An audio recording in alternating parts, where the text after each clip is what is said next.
up and grab you by the neck and shake you and say, do you want to be a volunteer? Of course, they're all bigger than me. And I said, well, I must have. You wouldn't have asked me. The volunteers are in charge of everything from security, housing, and transportation to selling tickets and T-shirts. I sell souvenirs the entire tournament. It's a lot of fun. You need a shirt? Well, I think it's a good thing for the city of Jackson, and I'm happy to be here to do what I can to help. I think everybody, it seems, have joined together to make this a success for Jackson and want these people from out of town to come back and want to come back. Even the very first day of the competition is an obvious success. Roman Arena officials say it couldn't possibly be done without the 250-plus volunteers donating their time and efforts to the competition. At Roman Arena here in Jackson, Kerry Martin, News Center 7. Thanks, Kerry. Not only does this tournament mean someone will take home a trophy, it means that West Tennessee is a big winner as well. News Director Steve Beverly now examines the economic impact behind the NAIA tournament. They come from as far away as Canada for this tournament. They found Southern hospitality to be at its best.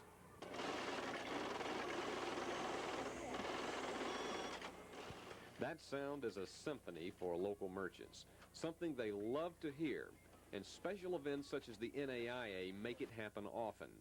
West Tennessee prides itself on these kinds of special events, such as the Miss Tennessee pageant, Humboldt Strawberry Festival, and the annual Fall Forked Deer Festival to pump money into the economy.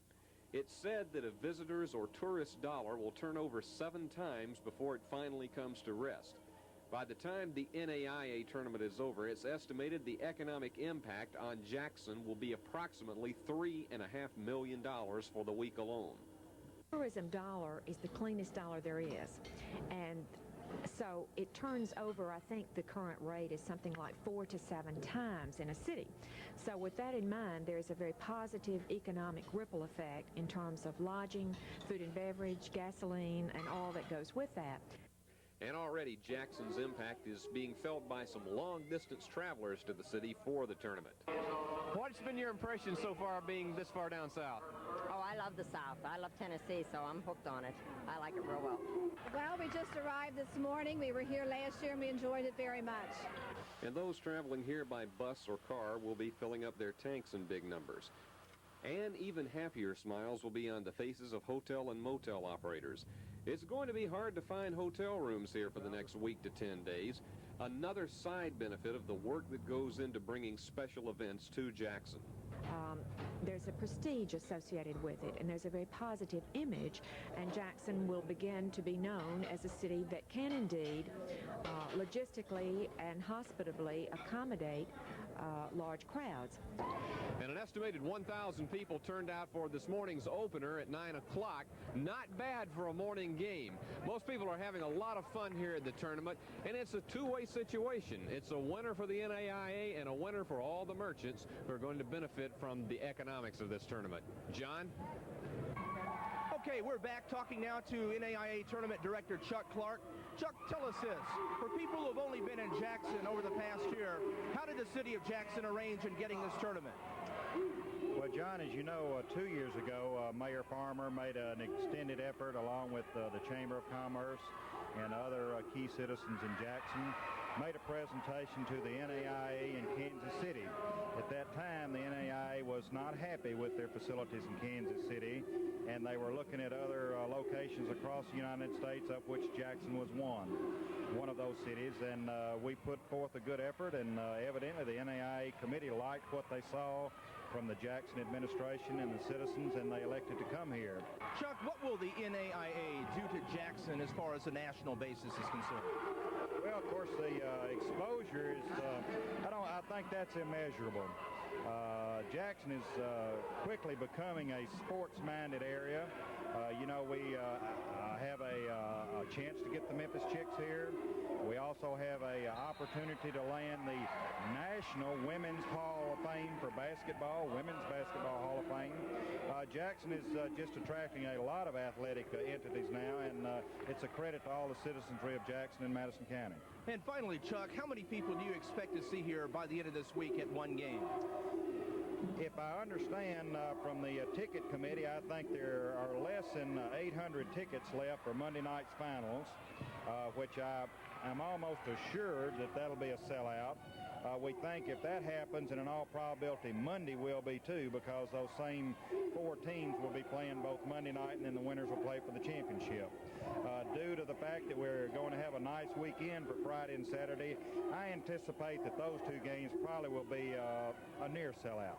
Chuck Clark, thank you very much, and best of luck to you. Thank you so much, and we appreciate all the TV support. Quite welcome. Thank you. Of course, about 400 players from across America and Canada are here in Jackson for the NAIA. Action tipped off about 9 o'clock this morning, and games continue through the 9:45 finale tonight. Sports Director Buddy Pearson is here to give us some insight. And Buddy, from a sports director standpoint, what is this like? Oh, John, this is great. I mean, this is a sportscaster's dream. You have got 32 teams here playing ball all day long, all night long, and it's really fascinating because you see teams that come from all over the country, and you see some really great players, and you see teams that have like one outstanding player that'll average 25, 30 points a game, and then you have teams that have players that average maybe, I don't know, 10 or 12 points a game. So you have the concept of superstars and team plays at the same time, and it's really great. I'll tell you what, I'm going to have to get going. I got to get back to the studio so I can get all this stuff put together for the report. Thanks very much, buddy. All right. Teresa Bush will be in the studio, and we'll have this story, which includes a remote report from Parkway Junior High School, where Ellen Crane will meet the man who may be our next school superintendent. All of this and more after you look at today's activity on Wall Street.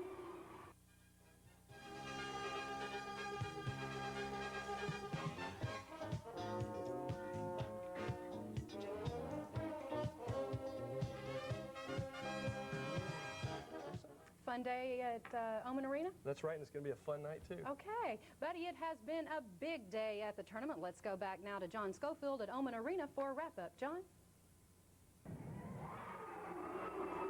After today, 8 of these teams will go home, having only a short taste of West Tennessee. But they'll leave with a dose of our hospitality, our people, and the things about our region which makes us unique. Hopefully, these feelings will be ones which transcend the fact they didn't win on the scoreboard. Of course, the action tips off with the second day of first-round games tomorrow morning beginning at 9 o'clock. Of course, plenty of tickets still remain available as the road to Jackson has finally reached the final steps for the 1991 NAIA National Women's Tournament. Back to you, Teresa.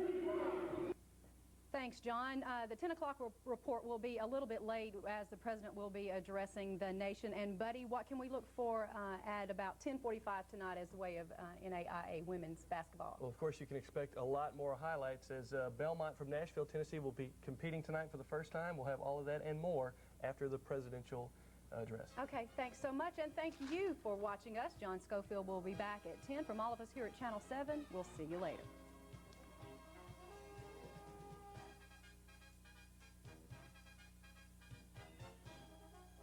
Tonight's broadcast was brought to you in part by Chuck Graves, Chevrolet, Oldsmobile, Cadillac, GM.